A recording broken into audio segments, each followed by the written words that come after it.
Hello, dear students. Welcome to today's session. In this session, let us start with the new lesson from the chemistry carbon and its compounds. The topics to be covered in this lesson are carbon. We will understand the allotropes of carbon, organic compounds. We will study about the hydrocarbons, and under hydrocarbons, we will study about saturated and unsaturated hydrocarbons. We will learn naming the hydrocarbons, isomers. We will understand about homologous series as well as functional groups. We will know about coal and petroleum and important carbon compounds, and what are soaps and detergents are also be learned in this lesson. Now, let us start with our first topic, that is carbon. What is carbon? You know, carbon is an element. I repeat, carbon is an element. If you look at the periodic table, we have lot of elements. We can see there are a lot of elements. Out of it, carbon is also considered an element and it is a non-metal.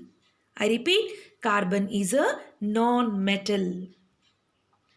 And generally, the carbon are the poor conductors of the electricity and heat. I repeat, they are these elements. The carbon element is a poor conductor of heat as well as the electricity. And the first discovered form of the carbon was in the form of coal. I repeat, first discovered form of the carbon was coal.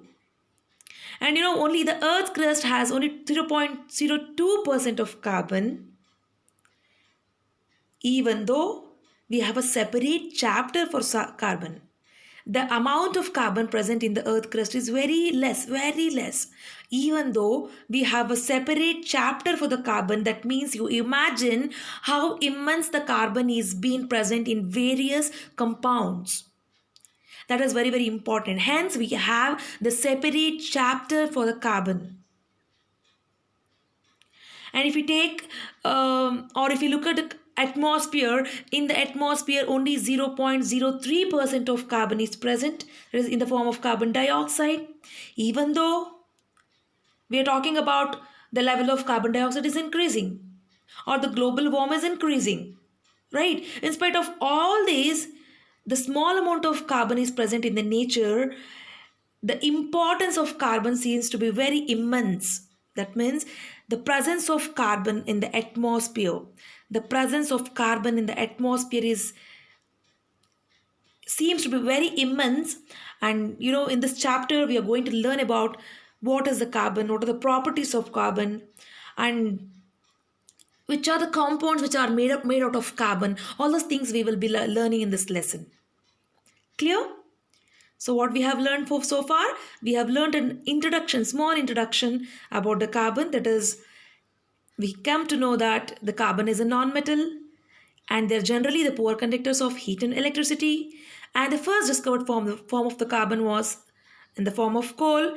And we also understood that the earth crust has only 0.02% of carbon, even though how we are giving more, how much importance we are giving for the carbon, we have to understand. And if I look at the atmosphere, only 0.03% of carbon dioxide is present, even though we are talking that the level of carbon dioxide is increasing or the global warming is increasing, all the things we speak, right? So let us understand more about the carbon. And I would also like to tell you about the isomers of the carbon. We know what are, isotopes. Isotopes of the carbon. We know what are isotopes, right? Isotopes are generally, they're the compounds which have the same atomic number with the different mass number. But when I talk about the carbon, the isotopes of the carbon are C12, C13, as well as C14. So these are considered as the isotopes of carbon. Clear? Now, let us understand why we are giving more importance to study the carbon. Because as we look at the carbon, the presence of carbon in the atmosphere, their amount is very less, right? Even though we are giving more importance for this, what is the importance? Why we have to give more importance to study the carbon? Let us understand. Let us first to try to understand which are the things which are being made out of the carbon.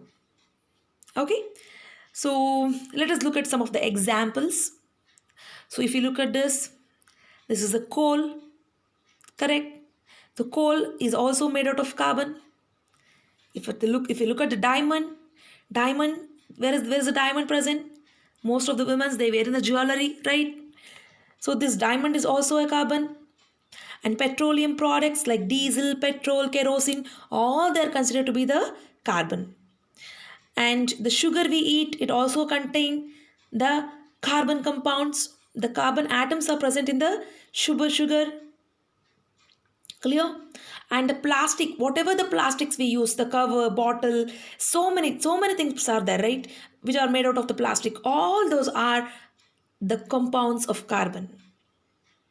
Then when I talk about the graphite is also considered as one of the compound of carbon, but it is the good conductor of heat as well as the electricity.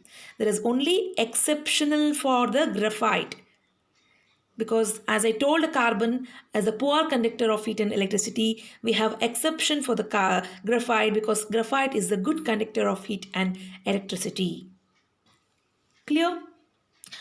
As well as some of the soaps, detergents, all these are the compounds of carbon. Paper.